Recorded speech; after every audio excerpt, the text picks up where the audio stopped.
Welcome to part 9 module 2 computer network. So what we were discussing so far is the stop and wait protocol, and we saw some derivation for the efficiency and throughput of that protocol in the last slide. So now we move on to just for your clarity on terminology called piggybacking. So what does it mean? Sometimes you will be seeing this term at different point in your computer network, so just try to understand the terminology. So in the previous protocol, like what we already seen, the data frames were transmitted in one direction only, right?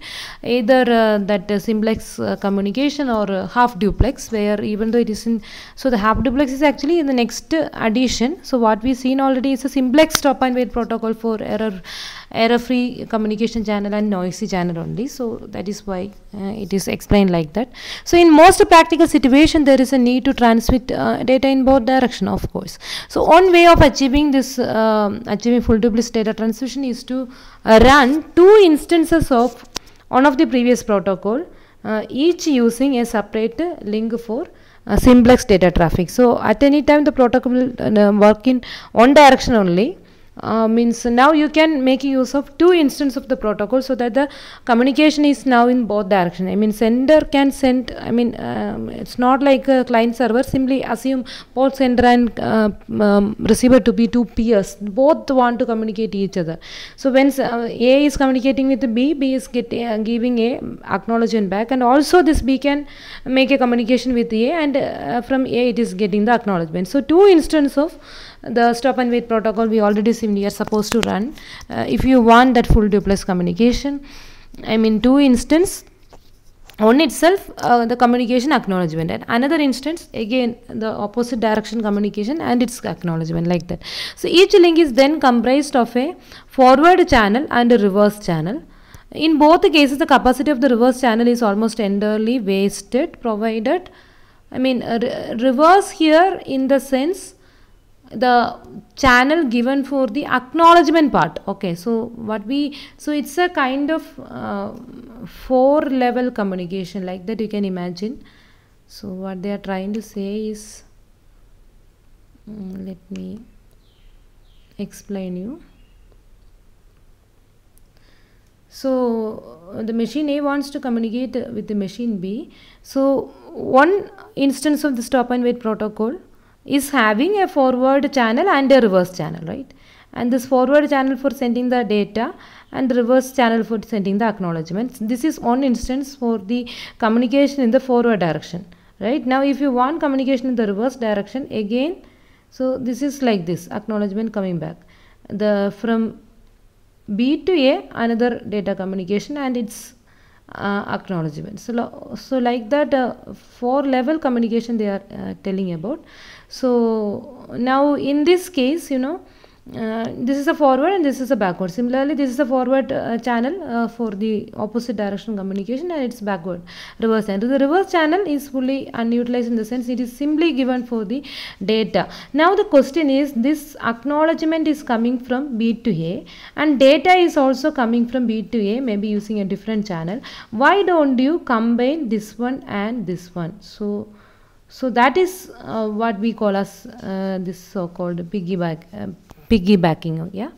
So this reverse communication, this acknowledgement communication, if you dedicate a backward channel, so that reverse channel is somewhat fully unutilized, and you can make use of it if the reverse direction communication is also there. This data and this acknowledgement you can try to mix, and also in the forward direction, this data and this these two, this one and this one, if you want you can combine. This one and this one you can combine. So that is the thing they are talking about. Let's see. So a better idea is to use the same link for data and acknowledgement. Yeah, this is what I was saying. So the same link you can try to use for both the data and acknowledgement. Although in the leaving data and the control frame, that is acknowledgement on the same link, is a big improvement over having two separate physical links. I mean, through the, so now it is something looks like A to B. So one communication and another communication, in the sense through this one itself the forward direction data will be transmitted, plus the forward direction acknowledgement for what is being communicated from B to A will be communicated. Now here the backward direction data transfer plus the backward direction acknowledgement means whenever A is sending this data to B, B want to send the acknowledgement back. Similarly, whenever this B is sending some data to A want to communicate the acknowledgement back. So same channel they are making use of it. So that is the first improvement.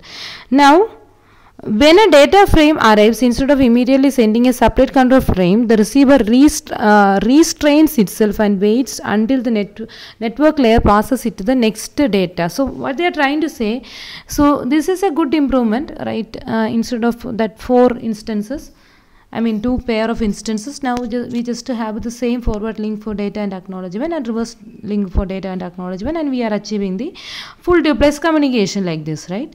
Now this data and acknowledgement, instead of sending 2 different frames, why don't you send a single frame? So acknowledgement, you know, it is just a dummy packet. There is no useful information being carried by this acknowledgement. That is just dedicated to inform the other party that it is the previous communication you made was successful. So just for that purpose you are using. Now the question is, whenever A want to send some acknowledgement to B, instead of sending this acknowledgement as a separate independent acknowledgement frame, why not A wait for some time so that A want to send some actual data also, right? Now in that actual data which A is trying to communicate with B, it can use some special field in this particular frame's header, say an acknowledgement field. You can set that field, I mean if it is a flag kind of thing, set the flag indicating that this data frame is trying to communicate that the previous data received is also acknowledged. So together you are wrapping or hooking into a single frame. So that is the idea. Instead of sending a separate data frame and a separate acknowledgement frame, why don't you use a single frame for both? So that is what they are trying to say. So when the data frames arrives, I mean for example here you can say that when the data frames arrives at A from B, yes, that situation, instead of immediately sending a separate control frames, the normal practice is you will be sending a separate acknowledgement special control frame immediately, but instead of that, right, instead of that, the receiver restrains itself and waits until the network layer passes it the next packet, I mean next data packet. So this is the next, I mean after some time the network layer will be having some information to be sent to B and it will be handing over to the data link layer of A, right? And the previous acknowledgement, without sending the previous acknowledgement, it is now waiting. So whenever it is getting that data from the higher layer, what it can do, the acknowledgement is attached, the waiting acknowledgement, instead of sending it as a separate frame, you are now going to attach this acknowledgement information on the outgoing data frame using some special field in the header of this particular data, that is acknowledgement field.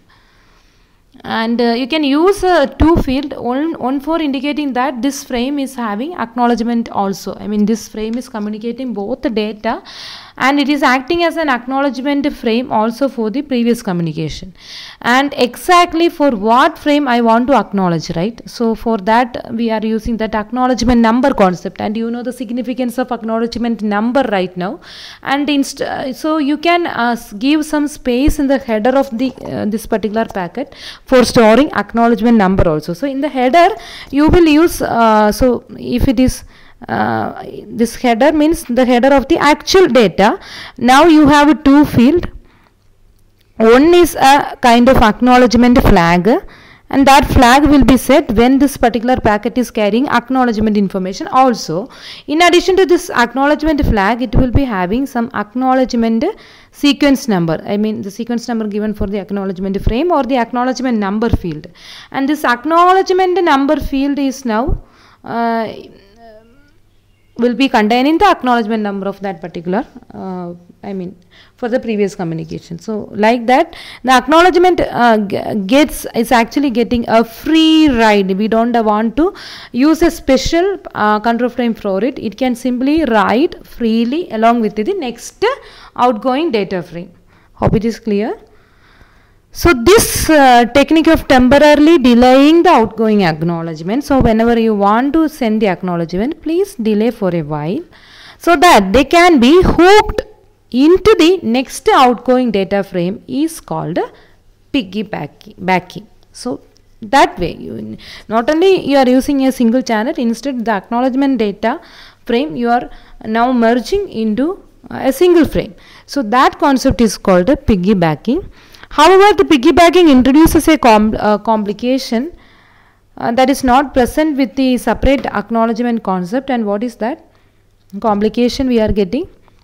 How long should the data link layer wait for a packet into which piggyback the acknowledgement? So what we already seen, instead of sending that acknowledgement, the data link layer is waiting for the next data, so that in that data using some field it can communicate that acknowledgement information also. But how long it will wait? If the network layer is not having any data to communicate further, it will keep on waiting until maybe some long time, and ultimately the acknowledgement it may not be able to send to the other party, and there the timeout may occur and retransition may occur, and altogether it will go to a kind of loop which some abnormal execution you can see. So that could not happen. So how we can tackle this problem? So just like the so if the data link layer waits longer than the sender's timeout period, the frame will be retransited, right? So defeating the whole purpose of the acknowledgement concept itself. So instead the acknowledgement should be sent independently in such long waiting time. So if the waiting time is beyond some limit, don't wait too much. After that limit you can send that acknowledgement independently. Now the question will be like how long I will be waiting. Again you can use some kind of timer concept at the receiver side, at the one who want to send the acknowledgement. Now when it comes to full duplex communication, both will be sender and receiver. So in that way we are imagining the model, and where you can run that acknowledgement timer along with the timeout timer. The purpose of acknowledgement timer is to see when to just send the acknowledgement. So once the timer expires and the higher layer is not giving you any data traffic, don't go for piggybacking. Instead send acknowledgement as an independent frame. But if you go for piggybacking, it will save that many things, memory, time, everything, because mainly this you don't have to be worried on a separate control flame itself traveling in the internet, and that kind of a complication is not needed. Simply you can merge this travel of the acknowledgement and data together. So that is the benefit we are having. And now we move on to a more sophisticated data flow flow control algorithm. For that we are introducing a term called the capacity of a link. So in the sense, first we will see what is meant by capacity of a link, and we will see whether this stop and wait is good method, or whether it is capable of taking care of the full capacity of the link. So let me visualize that concept. Suppose I have a communication link like this. So to get the view of capacity, what I am doing is I am taking the cross section of that particular media. I visualize it as the cross section, and I am taking a snapshot of it, right? So that snapshot I am trying to visualize here. So what is the thing? Assume that first case we will assume like the bandwidth of this particular communication media be 1 bits per second. A very simple example. What does it mean? In every second, the media to the media we can send 1 bit each, and the propagation delay, or delay simply, or the propagation delay, the time to travel from here to here, or let me write it as just delay. Let the delay be say 10 seconds, right? So 10 seconds it will take for the first bit to travel from here to here. Now when I am taking that cross-sectional view, what I can observe is once the data is filled completely, how the data will be filling. First of all, in every 1 second it is sending a single bit, right? So let it be the bit in first second. Now during the second unit of time, so this is what is happening in the first second. Then in second this bit will be moved one position forward, because it is moved into the media. Now it is moving forward, right? So it moved on position forward, and the second bit is actually now transmitted. So this is a snapshot during the time, second unit of time, say second. Now in the third unit of time, what will be the snapshot? This first bit will be moved here, and the second bit, this bit actually moved here, and the second bit actually moved here. Now the third bit get into the media. Okay, like that. So this is a scenario at third second. Now during 10 second of time, so that is the total propagation time, the very first bit will be reaching at this end. Now the second bit will be on its back, third will be on its back, right? And the fourth one here, fifth one here, see, sixth, seventh, totally 10 bits can be packed like this, right? During 10th second, if you are taking the cross-sectional view, you will get a feel like, because for the first bit, it is taking 10 seconds to reach at the other end. Now second, third second, like that. In every second, only one bit is getting into the particular media. So during 10 second, if you are taking the snapshot, first bit reaches here, second bit on its back, but nothing is being received. So just before that receiver starts receiving, I am taking the snapshot like this. So totally 10 bit you can see like this. Now to get more clarity, let me take another example. Now see, I improved the bandwidth of the media to be, say, 1 megabits per second. It's a pretty good bandwidth, right? And the delay to be, let me keep it as same, 10 seconds, right? So now what is the scenario? In a single second, in 1 second itself, instead of 1 bit, now I can set 1 megabits. See, mega is actually around 2 power 20, right? 2 power 20, 1 mega, that unit you know, like 1 kilo is actually 10 cube. When it comes to binary, it is 2 power 10, right? Similarly, 1 mega means 2 power 20 or 10 power 6. So that is a huge value, around 1 million, right? 10 lakh. That many bits actually get into the medium just in a single second. So you can imagine it as, how many bits are there? 1 megabits. That moved into the communication media in the first second. Similarly, during the second unit of time, I mean, if it is in seconds, during the second unit of time, all these 1 megabits will be moving one position forward, right? So all of them moved like this. All these 1 megabits. Now another set of 1 megabits actually enter into the media. So the media capacity is high, in the sense, instead of single bit, now it can take 1 megabits in a single second. So if this is the case, at the end of the 10 seconds, what will happen? The first set of 1 megabits actually reaches the destination, and now it is just to be consumed by the receiver, and the second set is on its back. Like that, you can see how many.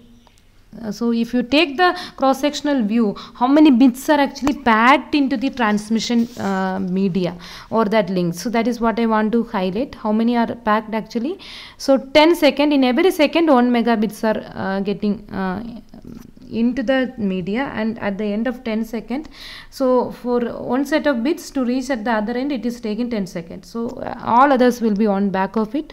So totally it will be 10 into 1 megabits. So this many bits you can see in the cross-sectional view of this particular media, but where here there is only 10 bits only. What is that 10 bit? 1 into this 10, right? So again, in every second 1 bit.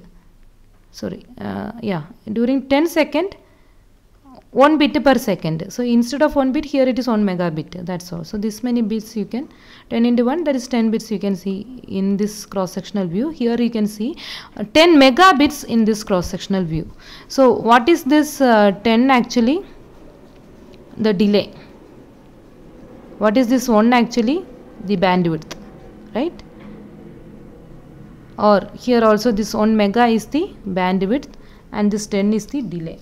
So we can call it as the, so if I am writing in the bandwidth first and then delay, I can see that 1 mega, no, the answer is 10 mega, and this many bits packed into the communication channel at any time.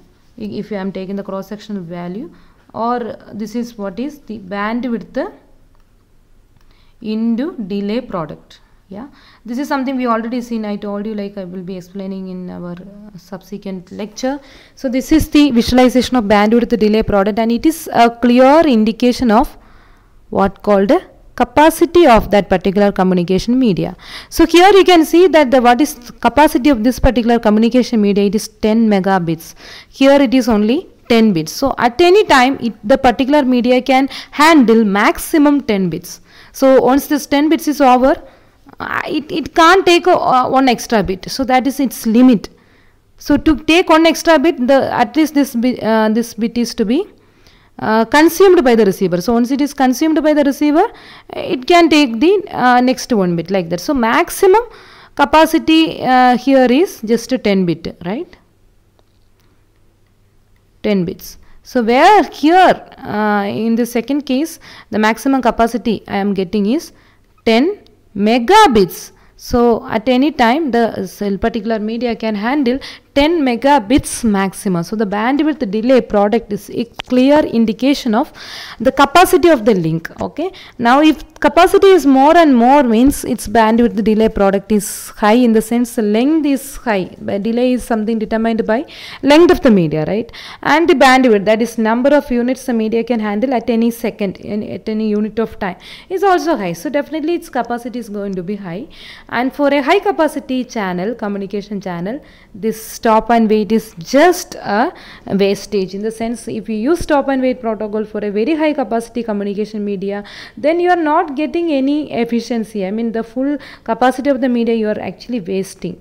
In stop and wait, you are just sending a single frame and you are keep on waiting for its acknowledgement for a long time, but your media is highly capable, like it can handle 10 megabits, but you are not utilizing it at all. Just a single frame you will send and then you will simply go for a long wait. So that should not be the case, and when high capacity media are coming, there should be some better way of handling the communication media. So that is what we are trying to see, and such a variation of the protocol we will see now.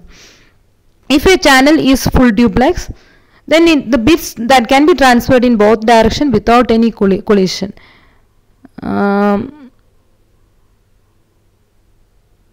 Sorry, some problem with the sentence. Then more bits can be, like some more is missing, it can be transmitted in both directions without any collision.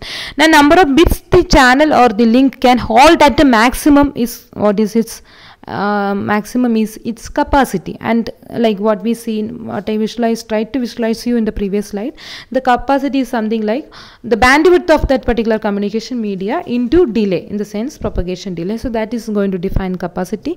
And when it comes to full duplex channel, so what we seen in the so far is in my visualization, what I was trying to show you, the capacity in one direction only. Like but when it comes to a full duplex channel, now the same capacity will be duplicated in both direction. The same set of bits you can communicate in both direction. So the capacity will be like some 2 times the same bandwidth delay product of the media. And whether we are utilizing this capacity as a whole, so that is the concept. Actually with stop and wait, the answer is no. So how can we improve the capacity, and one suggestion is like you can go for the pipelining concept. So same way we improved the performance of a C processor, right? In computer organization, the concept of pipelining is something known to you. The same pipelining technique here also we are trying to utilize, in the sense in computer organization pipelining, what happened, instruction fetch, decoder, execute, and those phases we will try to overlap, right? So immediately when one instruction is going for its decode, we will try fetching the other one. So in a similar way, we will try to send more number of frames till its capacity is reached, and without any acknowledgement. Those things should also work fine, like timeout, timer. After some time that the acknowledgement is not coming, you are supposed to retransmit, everything is fine, but instead of that waiting 2 TP time, we will try to send some more information and we will process them in a pipelined manner. So that is the idea. So in stop and wait protocol, only just one packet is transmitted onto the link, and then the sender keep on waiting for the acknowledgement from the receiver. So the problem in this setup is that the efficiency is very less, as we are not filling the channel with the more packets after the first packet being put into the link. The remaining capacity of the channel is simply wasted. So within the total cycle time of TT plus 2 TP time, so how you are getting this TT plus 2 TP time? The TT is a frame transition time for the first frame.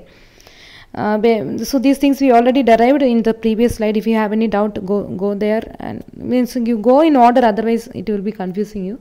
TT is a time taken to transmit a frame, and TP is for propagation of the frame, and another TP is for acknowledgement propagation.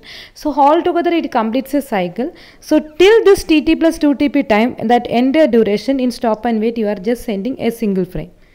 So during that time, let's calculate the maximum number of packets that the sender can transmit on the link before getting an acknowledgement. So totally TT plus 2 TP time it needs for the first packet to send and its acknowledgement to come back. So till that normally it is in a waiting state, but if you are not allowing it to be in waiting state, and if you are sending more frames, like just like what we already seen, first frame you sent, and to the back of its next frame, and to its back its next, like that. If you are sending more frame, how many such frames you can send? That is a question. And the total time we are having is TT plus 2 TP. And you know, to send a single frame, actually how much time you are taking? To send a single frame, actually the time requirement is like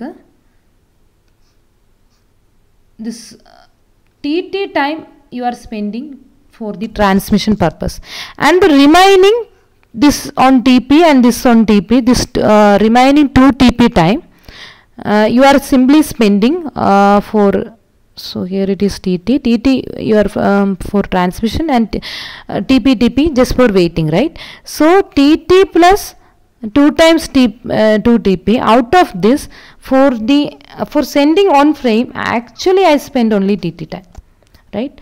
So for on frame I need a TT time. Then how many such frames I can send during this time?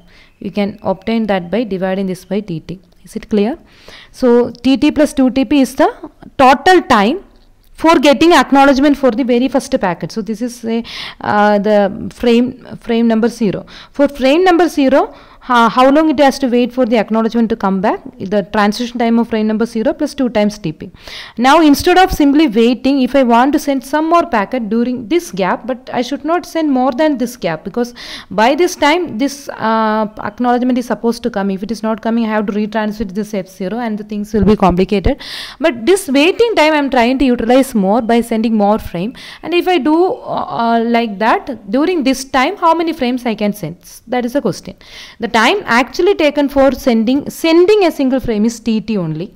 Similarly for F1 also another TT, assuming all frames are of fixed length. Then how many such frames can be transmitted during this much time? So for one frame, TT time. So it will be TT by 2 TP. So this is what we are trying to say. So TT unit I am transmitting one frame, right? I just need TT unit of time for transition of one frame. So during 1 unit of time, 1 by TT packets can be transmitted.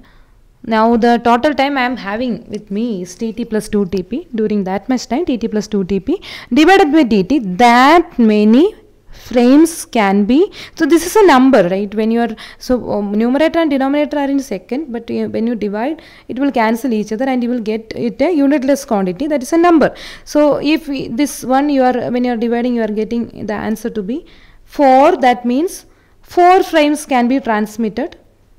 If this value you are getting to be 5 frames can be transmitted within TT plus 2 TP time, or once you send a first one, 5 in the, suppose TT plus 2 TP is equal to 5, first frame you sent, and for its acknowledgement to come back, TT plus 2 TP time is needed, and within that time, first frame you already sent, 4 more frames you can send. So totally, so that makes the window. So we can call this this TT plus 2 TP by TT, that value as window at the center side, center window. Okay. So window in the sense at the center side, instead of, suppose this TT plus 2 TP by T, this whole value when I calculated, I am getting as 3. For example, what does it mean? I have a window of 3 frames. say frame 0, frame 1 and frame 2, and this one has a hole I will send, then I will wait for the acknowledgement of F0. Now whenever I am getting acknowledgement for F0, the window I will be sliding like this, say maybe F3. So F1, F2, F3 now I will send. So at any time, without waiting for, before getting the this how many frames the sender can send at any time without waiting for the acknowledgement of the first, only after getting the acknowledgement of the first frame I can still I can send more frames. So till that maximum how many I can send is one window. So that depends on this particular ratio. If I am getting 3, then I can say that the sender window size is 3, or that means 3 frames can be sent at any time by the sender without waiting for acknowledgement. In the sense, these 3 F0, F1, F2 I am sending together, and then after only I will wait for acknowledgement of the first one, F0. So whenever I am getting acknowledgement for F0, I will slide that window, I will move that window, and I will take one more frame into my window, because now out of the 3 I got acknowledgement for the first one. So space is there for one more person, so I will take that one more. So now my window is containing F1, F2 and F3. Now for F1, when acknowledgement is coming back, I will slide that window so that my window will be containing. So the window concept is like, if I am getting this ratio to be 3, so initially I will be sending F0, F1, F2. So this is my window. But more frames are actually there. F3 is there, F4 is there, F5 is there. I am not looking at, right now I assume that the sequence number is infinite, but that is not the case. This will repeat, and that we will see. So now I am not giving any restriction for sequence number. So it is like this. So after sending F0, F1, F2, as I am getting this ratio to be 3, I am sending 3. I set that my sender window, we can use like a window at the center side to be 3. So once I get this value, I made my center window as 3, and 3 of them I sent together. Then I am waiting for the acknowledgement for F0. I am waiting for acknowledgement for the first frame only. So immediately when I am getting acknowledgement for F0, maybe sometimes cumulative acknowledgement, that kind of a concept is there. Here it is, I am assuming independent acknowledgement. For everyone I am getting acknowledgement. Cumulative means maybe F0 and F1 together I may get acknowledgement. That depends. So for the time being, suppose first I need acknowledgement for F0 only. F0 means so F0 is completely processed. Now I can send one more, because my window size is 3. Right now in my window F1 and F2 only remains, right? So I will slide my window backward like this. So what will happen for F0? It is processed. Similarly, when F1 is processed, I will be sliding like this, right? Like that the window will slide. Sometimes if I am getting acknowledgement for F3 and F4 together, then I can slide a little bit two times back. So this is the idea. Now I want to clarify one more thing. So at any time, suppose F0, F1, F2, F3, F4, F5 and F6. The window size is 3 and the window is holding F2, F3, F4. So in the current window, so these 3 frames are there. What does it mean? What is happening to F0 and F1? What you can say that, because our frame starting here, right? Window mode here means this F0 and F1 are received, processed at the receiver side. Process in the sense it is handed to the higher layer, and its acknowledgement is also came back. So these are processed completely, right? So those who are at the right side of the window. Now those who are in the window, what I can say, they are just sent by the sender, and the sender is now waiting for their acknowledgement. It may be, at least it will wait for the acknowledgement of F2, then only the slide window will move. So they are the current window in the sense just sent by sender, right? And what you can say about this F6 and F6, they are waiting actually, therefore their turn. So it is not sent by the sender so far, right? So hope you get an idea. So like that you can conclude. So this is the concept of sender window. And pipelining, of course, that's instead of 1 packet, now we are trying to send 3 packet, in the sense during the TT plus 2TP time I can send 3. How I am getting that value? TT plus 2TP divided by TT. What is the value I am getting? I assume that it is 3, then this is a scenario. If it is 5, accordingly you have to change the concept. So this many packets of frames can be transmitted at any time. So now again, just the some adjustment you can do.